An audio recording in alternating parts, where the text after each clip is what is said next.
Welcome into the LSU Sports Insider Podcast for Thursday, October the 2nd. I'm Zach Ewing with Reed Darcy and Scott Rabelais. On this podcast, there are no bye weeks. LSU is off. We are not. We are going to talk, I actually think, a very pertinent question, and that is, who needs to step up for LSU?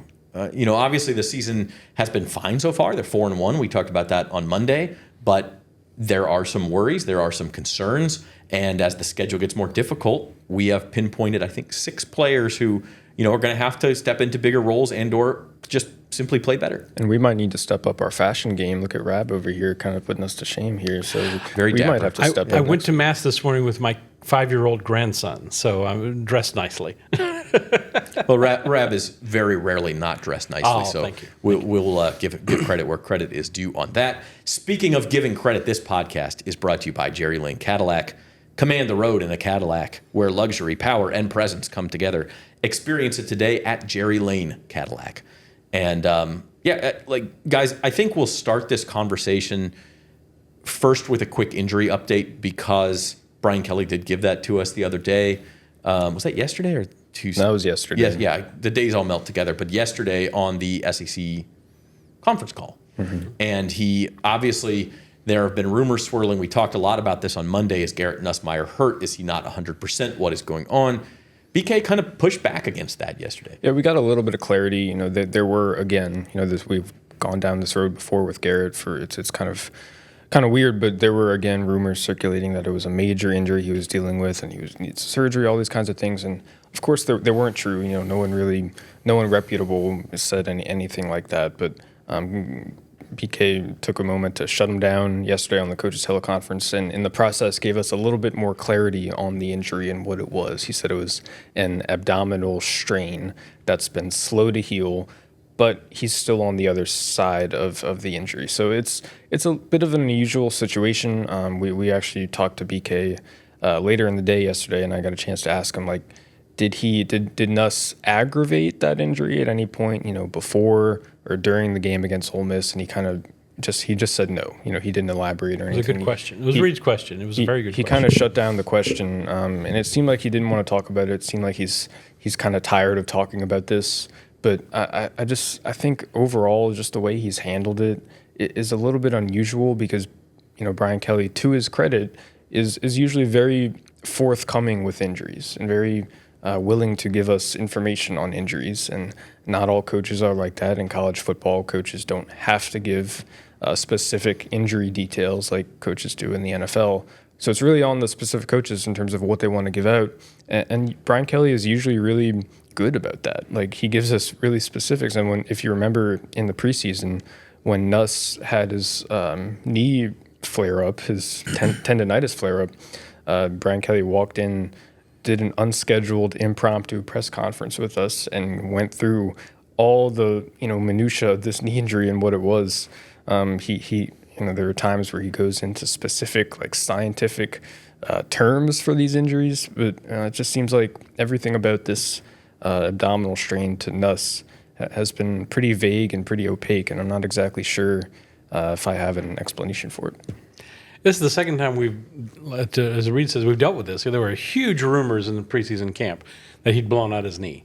And then there were rumors. I got a text from someone who, a friend of mine who, hears things, and the word is in New Orleans that Nuss is going to have surgery. And then there's false alarm, So, it's been strange, but it speaks to the fact that the way Kelly and Nuss have handled this has led to lots of speculation and mystery about what exactly is wrong.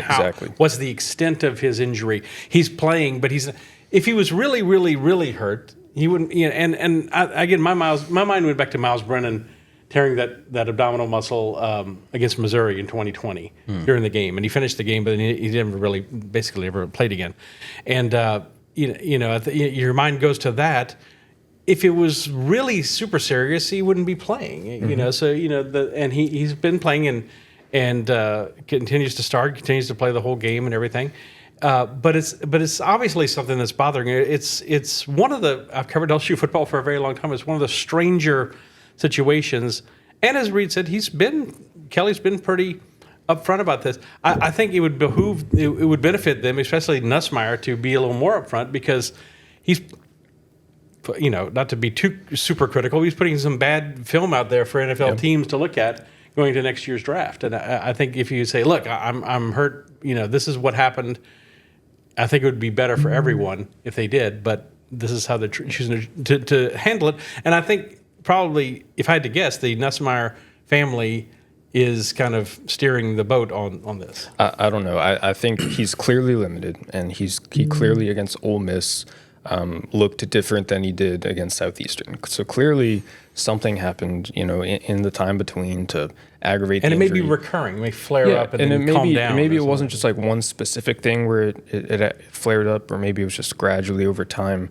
But I look back when Nuss was having all the drama about his knee injury, and about all that, Brian Kelly told us that in 2023, Garrett Nussmeier underwent the Osgood Schlatter surgery, which is something you do for just knee tendonitis. And then later on, if you remember when Wes Weeks strained his calf, Brian Kelly said that Wes Weeks had a gastroc injury. So these are very specific terms for these injuries that he's been super forthcoming with, but with this situation with Garrett, it's been so opaque. And so we're just getting torso this time. Torso. Big torso. We didn't get the abdominal strain until 2 weeks after the fact, and then we try to follow up on the specific nature of the ab strain and lead up the Ole Miss game, and we don't get anything. So didn't you think weird. he kind of contradicted himself a little bit yesterday? Was saying it's an ab, but it's not a core injury.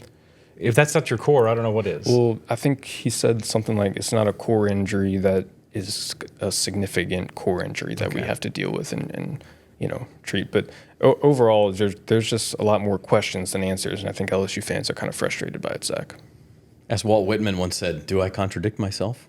Very well, then, I contradict myself. In all seriousness, what it makes me think is that this is not healing the way that they thought that it would, maybe, and they thought that it would be a non-issue by this point, and that's why they kind of didn't say anything or didn't want to use it as an excuse. But anybody who's watched a football game before can see how Nuss looked in Oxford and say, well, that's not who he is and something's wrong. So we do have a little bit more to talk about Nuss, hint, hint, as we talk about our 6 players who need to step up. But first, a couple of other injury updates. Caden Durham looks probably good to go for South Carolina. And what else do we have? Yeah, he's doing more on the ankle injury. Brian Kelly said he's running more. It seems like he'll be good to go against South Carolina. He almost played against Ole Miss, but that sort of came down to a game time decision. So the off week will help him quite a bit there. Couple offensive linemen that are dealing with injuries to Weston Davis. If you remember before the game against Ole Miss, the broadcast said that he had sustained some kind of injury in pregame warmups. Brian Kelly said yesterday that he had broken his nose and suffered a concussion. So a little bit. How did that happen? We don't know how it happened. It could have been anything. So he's in concussion protocol, and that'll affect him throughout the next week and a half leading up to the South Carolina game. And then Paul Mabenga, starting left guard, has a high ankle sprain. And so that's bad news for him. Those can be tough to deal with, especially for offensive linemen. So a couple of key injuries on the offensive line there. If things go well for LSU and they're in the college football playoff and they're doing these interviews and they're all in a good mood, we need to go back to Weston Davis and say, what happened in Oxford? Because that is fascinating to me. It's unusual. Yeah. Today's injury report was brought to you by the Baton Rouge Clinic, your trusted healthcare provider in the heart of Baton Rouge. Whether you are in need of primary care, specialist services, or urgent care, the Baton Rouge Clinic has you covered with a team of dedicated and experienced professionals. Visit BatonRougeClinic.com to learn more or to schedule your appointment today. The Baton Rouge Clinic, caring for generations. Oh, Zach, real quick, one more thing. Yeah. Aaron Anderson has a couple things that he's dealing with. I forgot about him. He's got, Brian Kelly said, knee, elbow, and toe, a few different minor things that he's dealing with. It seems like he can play through those things. So, Right. that as well. So we are going to go into our players that need to step up. And since we've already sort of started the discussion on Nussmeier, let's start with him because I think he's the obvious one here. Like, you guys mentioned the tendonitis, the knee scare in preseason camp where there was like a 2-hour period where everyone's going, oh my God, Garrett Nussmeier's out for the season. LSU's season is over, or we have to completely recalibrate our expectations for them because he's a Heisman candidate and he's the reason they're going to win games this year. And through 5 games, Scott, they have won games despite Garrett Nussmeier, not because of him. And that, I think, needs to change as the schedule gets more difficult. Yeah, the production is down, and Brian Kelly mentioned that. At this point last year, he had 15 touchdown passes. He got 7 so far. Passing yards per game down by about 60, 70 yards per game. Obviously, not throwing the ball downfield. Reed had a very good detail in today's story. He's had more passes behind the line of scrimmage, 39, than from 10 to 19 yards. And obviously, not hitting as many long passes and everything. And look, there seems to be a very valid reason for that. He's clearly dealing with some kind of issue that's affecting him. I've seen a video for a pass from last year's South Carolina game. Interesting because they're playing them this week. And just almost effortless long throw down the field. He was throwing like an out route to someone well in the air, and then he's just kind of having to launch his whole body behind the pass in a very awkward and different way. That looks like his mechanics are very different, and obviously it tells you something's wrong there. But he like I said, he's still functional. The running game is not functional, but Garrett Nussmeier is still functional. He's still out there playing, and he can be. We know what he can be. We know how good he can look. We know how strong an arm he has. I think he showed against Ole Miss. He still has a tendency to make those decisions where he throws ill-advised passes into heavy coverage because he thinks he can make every throw. That's probably not going to change until he gets to the NFL, if then. But I think of all the players who need to improve, I think he's the one who you see is the easiest path, it sounds the most plausible that he can be the one that improves and gets back to something looking like he did in 2024. And defenses keep dropping a lot of guys into coverage. Usually the way they're playing this LSU offense, they pretty much all the time have 7 or 8 guys in coverage. Brian Kelly said earlier this week that Ole Miss had about 85 to 90% of the time they're only rushing 3, which means they had 8 in coverage, and that takes away opportunities for Garrett Nussmeier to find open receivers downfield. It makes it even tougher for him, injury aside. It's tough for any quarterback to complete passes down the field when you've got that many defenders in coverage. Now, if LSU could run the ball, then maybe some of those defenders would get closer to the line of scrimmage and open up more opportunities downfield. But because LSU can't run the ball, defenses are playing really conservative, and they're limiting the way that Garrett Nussmeier can throw downfield. So it's a problem, and I think it all starts with the run game. The run game is holding back the passing offense more so than Garrett Nussmeier's supposed injury is. I do think we need to be careful not to lay all of this at the feet of the injury because clearly that's affecting him. But there's a couple of things. One is that the running game and the O-line are still causing problems. And the other is that I still think Garrett's decision-making leaves something to be desired. There are still times where we said at the beginning of the year, well, he's got to get that out of his game where he's throwing into coverage and he's forcing throws, and that's how picks happen. He's still doing that, and maybe you could lay some of that again at the feet of the injury and say he's doing it because he's pressing and he needs to make a play and he knows he's not playing well. And if he was healthy and the offense was humming, he wouldn't feel that. But it's still a problem. Yeah. The fact that if he's hurt or not doesn't mean anything for the fact that from the Ole Miss 38, they just completed a long pass to get a first down. They're leading 7-3. Got a chance to take a double-digit lead, and he made this, just really poor decision to throw the ball into triple coverage and change the momentum of the game right there. If LSU had gone up 14-3 there, it would have been a very different game, I think. Mm-hmm. And then against Florida, where LSU had an opportunity to put the game away, and he has the play where he rolls out to the right and then throws across his body. That's an old Garrett Nussmeier mistake. That's part of who he is as a quarterback, and you'd hope that he had gotten some of those throws out of his system by now, but it looks like he hasn't, and until he cleans those things up, that's another thing that's going to be holding the offense back. Yeah, and by the way, we did 6 players who need to step up, and each one of you gentlemen gave me 3, and I'm just going to go ahead and say it. Spoiler alert: they're all on offense. The defense has pretty much been fine. Not to say that there aren't guys who could play a little bit better who could make a difference. To that point, I almost said Harold Perkins because I think he's kind of disappeared a little bit the last couple of games in terms of making big plays, big disruptive plays like he did early in the season. I almost said Harold Perkins, but he maybe could be an honorable mention on that list. But the offense is clearly the problem. I mean, if this offense was performing to expectations, LSU would still be ranked in the top 5 in the country, and we'd be talking about them, about their seed in the playoff and whether they can win a national championship and not just whether they'll get in. So moving on to a related problem to Nussmeier, and that's the running game. And you each mentioned one running back. Caleb Jackson is one. Harlem Berry is the other. And I think part of this has to do with the fact that Caden Durham is banged up again, but like there has to be somebody giving that run game some juice. Yeah, somebody who can create his own yards, somebody who can break tackles, somebody who can create something when there's really nothing, because the offensive line hasn't been great in run blocking. It wasn't great last year when you had 4 NFL players on the offensive line, and it hasn't been very good this year either. And that would make more sense than it did last year, because you've got 4 new starters or 5 new starters on that offensive line. So, the running backs have to, in the absence of that push you need and guys on the O-line getting to the second level, running backs are going to have to do it themselves. And is it Caden Durham? He's shown an ability to break tackles, but he's not very 100% healthy right now. So is it going to be Harlem Berry, a guy who can come in and just use his speed and his quickness and his agility to create those extra yards? And so I think that there's more. I thought about Caleb Jackson as Rad mentioned, but I think there's more. Harlem Berry has more quickness and agility than he does, and so I think that helps him create those yards that the running backs need to create. Rab, you went with Caleb Jackson. Yes, and like he's had really paltry production going on 2 years now. After what we saw as a freshman, when he kind of looked like Leonard Fournette light. All camp team. Yeah, and running over people, and it's like, wow, like this guy could be the next great one, and he just hasn't done anything in the last couple of years.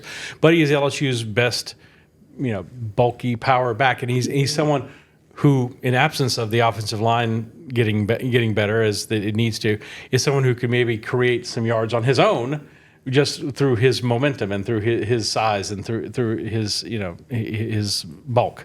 So I think I like the idea of, according to Jacob Hester, who played fullback at LSU, they don't have a true fullback on the team anymore. Said LSU has not had one power run, like power formation run this season out of 142 rushing attempts.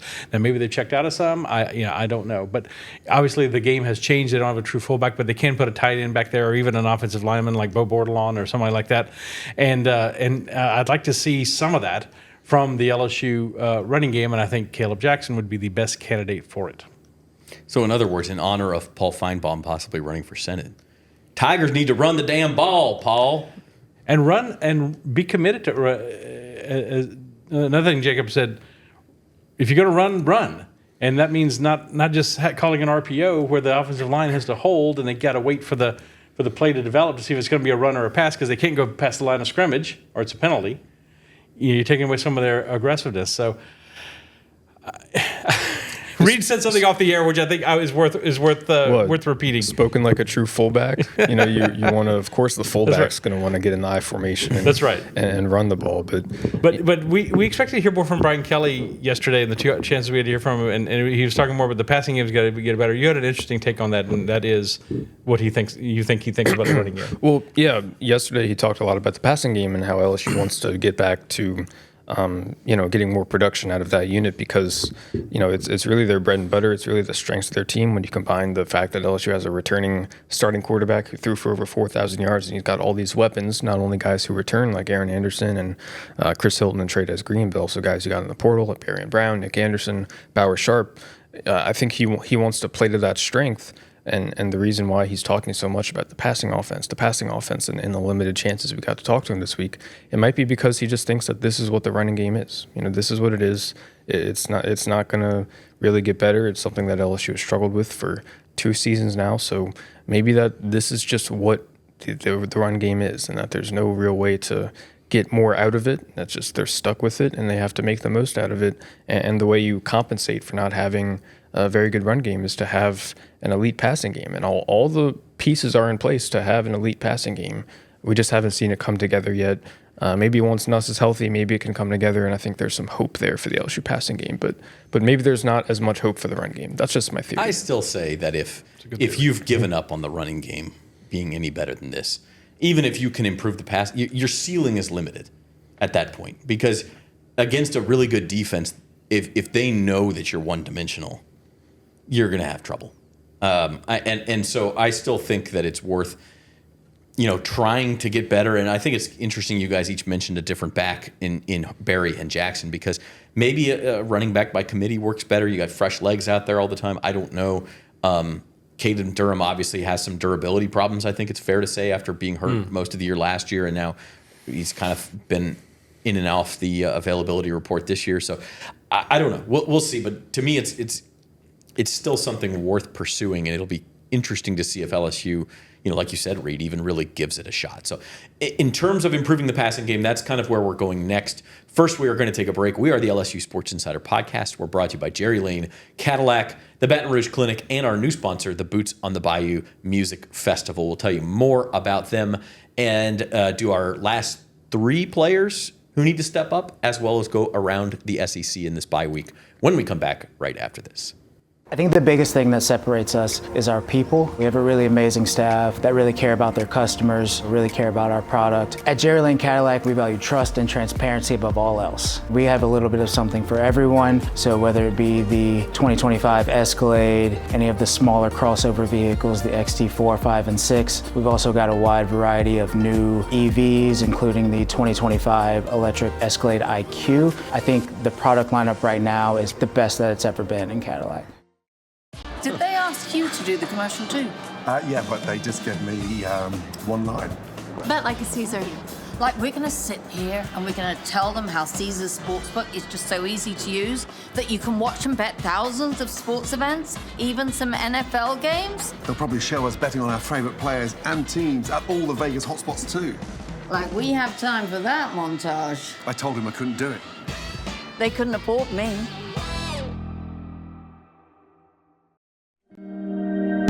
You know how far I've gone, now I'm home again.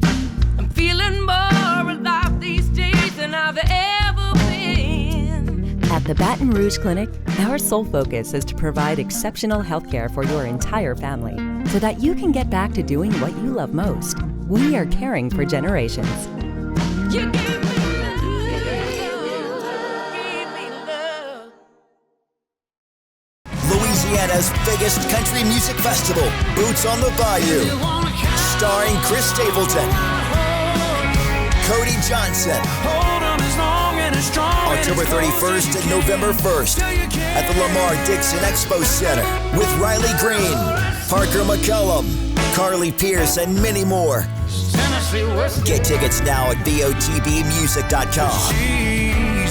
Boots on the Bayou, where country comes alive. And welcome back to the LSU Sports Insider Podcast. We encourage you to subscribe to the LSU Insider on YouTube. That's the best place to leave comments, to see all of our videos, all of the vertical videos we're posting, some quick reactions from these guys, as well as Koki explaining his always controversial AP Top 25 ballot. There's a lot of explaining to do. Some game day videos, things like that. So subscribe to our YouTube channel, leave a comment, hit the like button, all of that stuff. We are brought to you by Jerry Lane Cadillac, the Baton Rouge Clinic, and the Boots on the Bayou Music Festival. Continuing on with our list of LSU players who need to step up. This one was interesting. I think it was you, Reed, who had this name. Barry Brown. Yeah. Wide receiver, known as a big play guy. Hadn't made a lot of big plays yet. You thought that was interesting? I thought it was kind of obvious. Why'd you think it was interesting? I guess because the running game has been such an issue and there's been so much focus on Nuss, maybe I overlooked him. Yeah, but the vertical element to the passing game hasn't been there.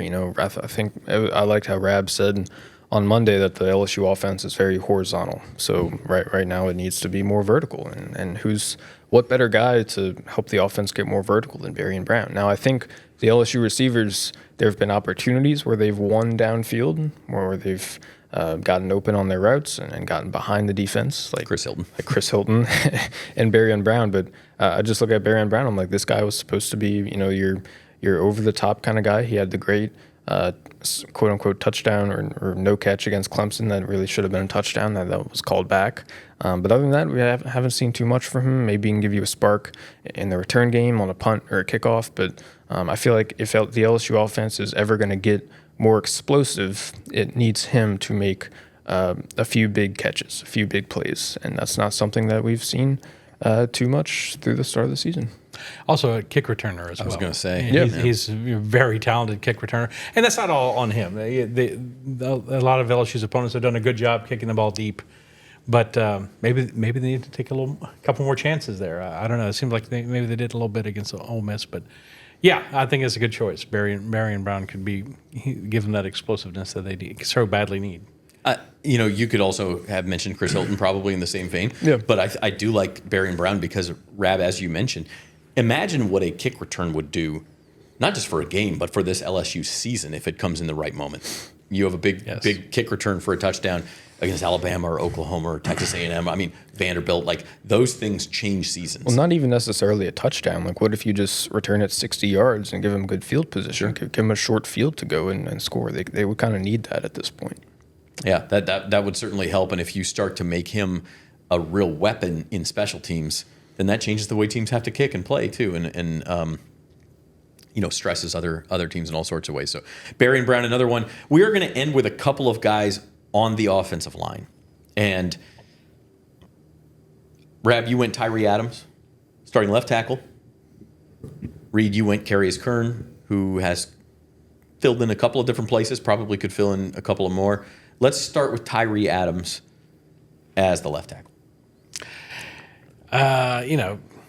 He's had his moments. He's made some mistakes. He got beat. Ole Miss. Ole Miss was getting more pressure with three and four guys than I thought really should have been able to get on Saturday, considering they were dropping so many into coverage. Look, I picked Tyree Adams because I wanted to pick Carius Kern, but Reed beat me to the punch. It was a good choice.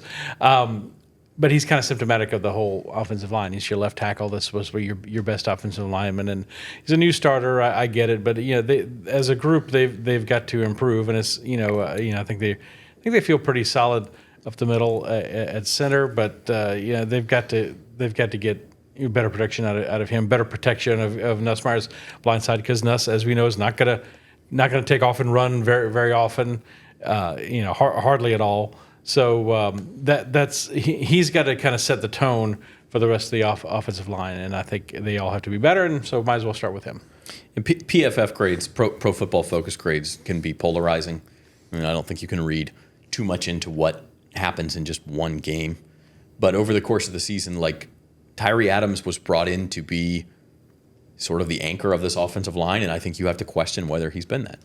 Yeah, for sure. If you look back at the first drive of the game against Ole Miss, first third down that LSU faced, he just got beat badly off the line, and Garrett Nussmeier took a big shot as a result of that. And, when you have a quarterback with a tender abdominal area, you don't want him taking big shots like that. So, and that may have led to how he looked the rest of the game. Certainly could have. Yeah. There was also the shot against Southeastern, the second half, the first series, the first team offense came back out, and if you remember, he took a big shot on that drive as well. So, maybe one of those two hits, or we're just speculating, but maybe that could played a part in how, his health kind of looked like it took a step back in the lead up to the Ole Miss game. Carius Kern. Speaking of polarizing, I have seen social media comments from people saying he's the next coming and LSU needs to put him in wherever because he's one of their best linemen. I've also seen people say he's not ready, and again, PFF grades have mixed reviews on him. Where do you guys fall on Carius Kern and how big of a role he will play? I like Carius Kern. I think that Brian Kelly likes Carius Kern. Yesterday, he compared him to Emory Jones, not in the sense that Emory Jones is going to be not in the sense that Carius Kern is going to be an All-American and he's going to be a second or third round pick or whatever Emory Jones was, but in the sense that he has all the tools, the raw physical skills. He just needs to hone his technique, which, from a freshman, you could really expect. And that's similar to what Emory Jones was his freshman year as he was starting for the first time. What really impressed me about Carius Kern is that he got thrown into the fire against Ole Miss on the road, your first true SEC road start. You find out like a few minutes before kickoff that you're starting for the first time in your career because Weston Davis had the broken nose and concussion, whatever happened to him. And he played well. According to PFF, he only allowed one pressure the entire game. He played every snap. He was out there the entire game and really only one pressure. And when you compare that to what Weston Davis has has done this year.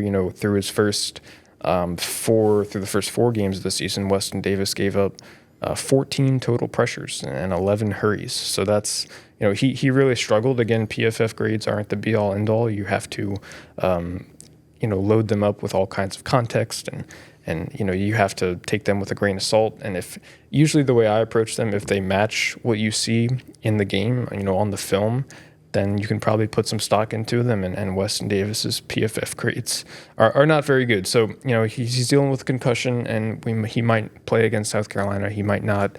I think Harris Kern could get an opportunity to start that game, in which case that LSU needs him to step up big. There was one particular play in the game Saturday, and it's just one play. It's not, it doesn't speak to his whole performance the whole game, but he blocked this Ole Miss defender to the ground and then just laid on top of him. And I just thought that was I just like to seeing that he has shown more aggressiveness and self-confidence, just nastiness that you want to see out of an offensive lineman than any other LSU offensive lineman has shown, in my opinion. And I think he's definitely one of the most. I think going back to the preseason camp, we saw it. I thought he's one of the more talented offensive linemen they have, and I think it's worth the whatever slight gamble it is to put a true freshman out there.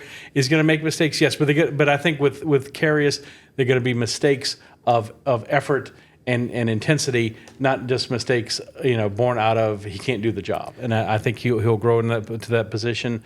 And I think it would be will LSU put Weston Davis back there as a starter? I'd say that's a probability, but I think if they stick with Kern, obviously he's got to show something this week in practice and next week. But I think that's the way to go, guys. I think the way he plays can infuse the rest of the offensive line. The book on Kern, from talking to players in the preseason, is that he's a freak of nature athlete. Like, he's a freak athlete. The size, the speed, the quickness and the athleticism. He's got all the tools, and that backs up his recruiting profile. He's top 100 recruit. He's from Arkansas. The best player in Arkansas. So he's got all the tools. 6'4", 301. But is he quite ready to be a starter as a true freshman? Maybe, maybe not, but I think we will get a chance to see that at some point later on in the season. I think that these players who need to step up that we've listed in this show have all been kind of like, hey, buddy, you got to play a little bit better for LSU to reach where it wants to go. This one's different to me because it is exciting that he's even in this conversation midway through his true freshman season, and I think that there is clearly another level as O-line could go to if Carius Kern gets in there and just hits. And I mean, yes, he's still raw.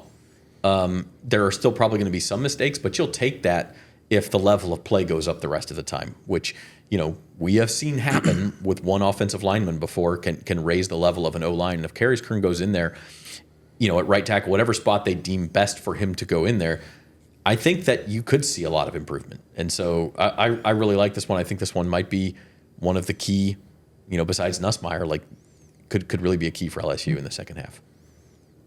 Okay, we are going to go around the SEC to wrap things up since this is an LSU open date. This segment around the SEC is brought to you by Boots on the Bayou Music Festival.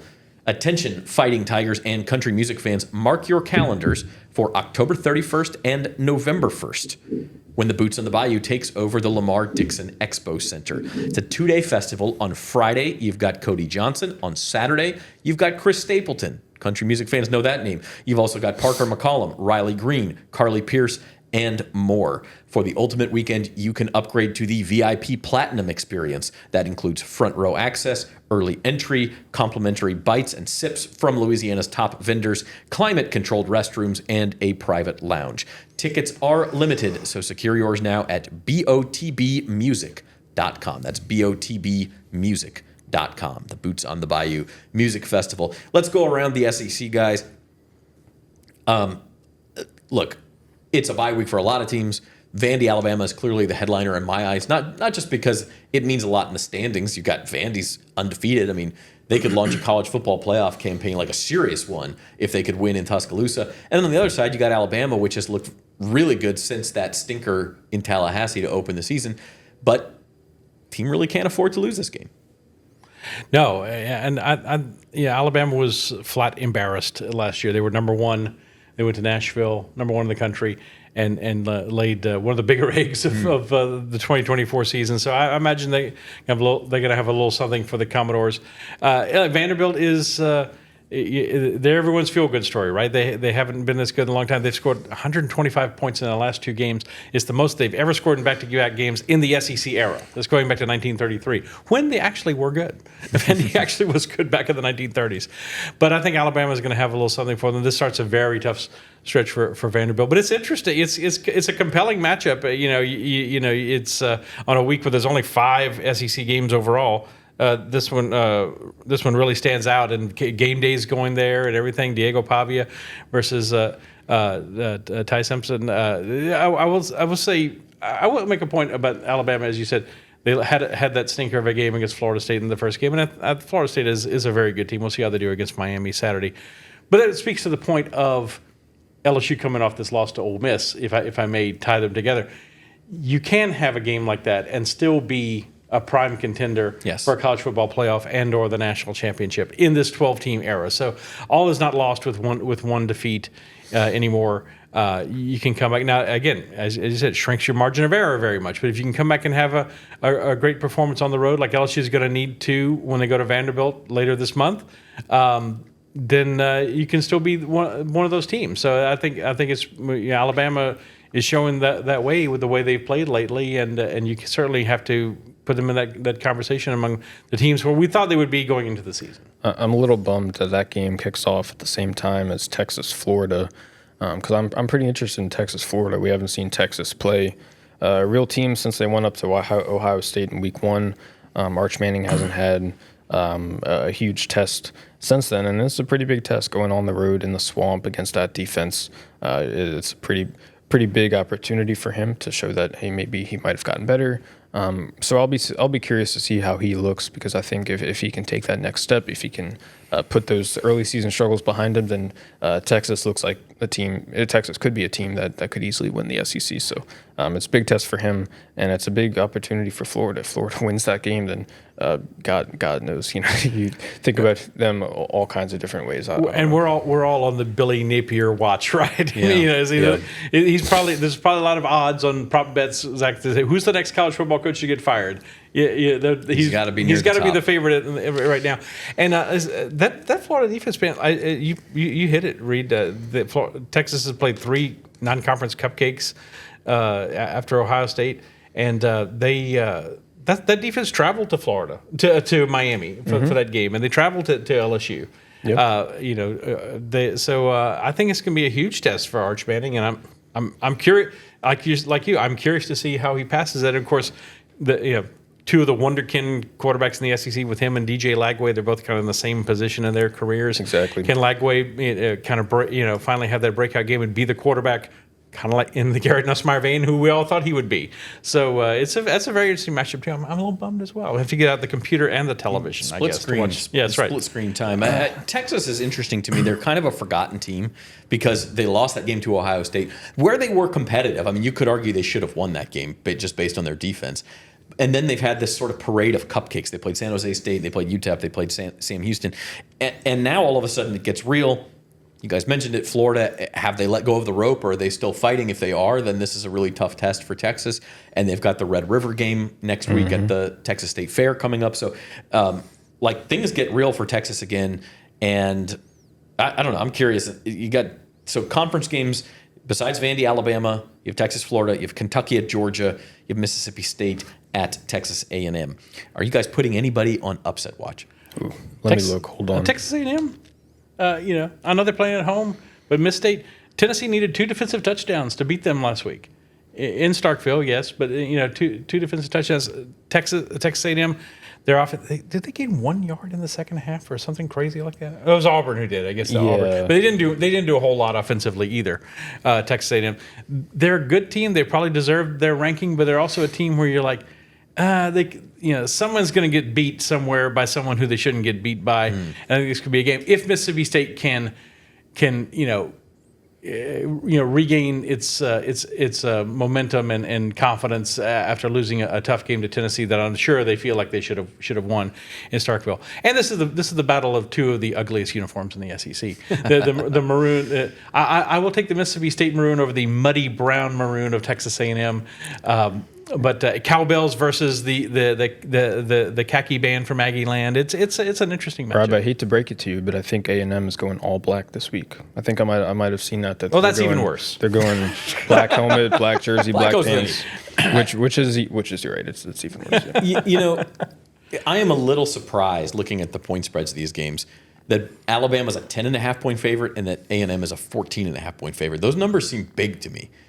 Because I think the SEC kind of and even Kentucky being a 21 point underdog. Now that's at Georgia. That's a little more understandable. But the SEC, the bottom of the SEC seems very good to me this year. Like these teams are going to compete. And as you said, Scott, like somebody's going to knock somebody off that they shouldn't. Yeah, it could be Mississippi State. Texas A&M, are they going to be 8-4 again? They've got room for 4 losses. Where those 4 losses going to come from if they're going to wind up as 8-4? So, and speaking of coaches on the watch list, you got to include Mark Stoops of Kentucky on there as well. Schools didn't used to. No one ever wanted to fire somebody in September. Now we've seen several big coaches fired before we got to October, including Sam Pittman at Arkansas.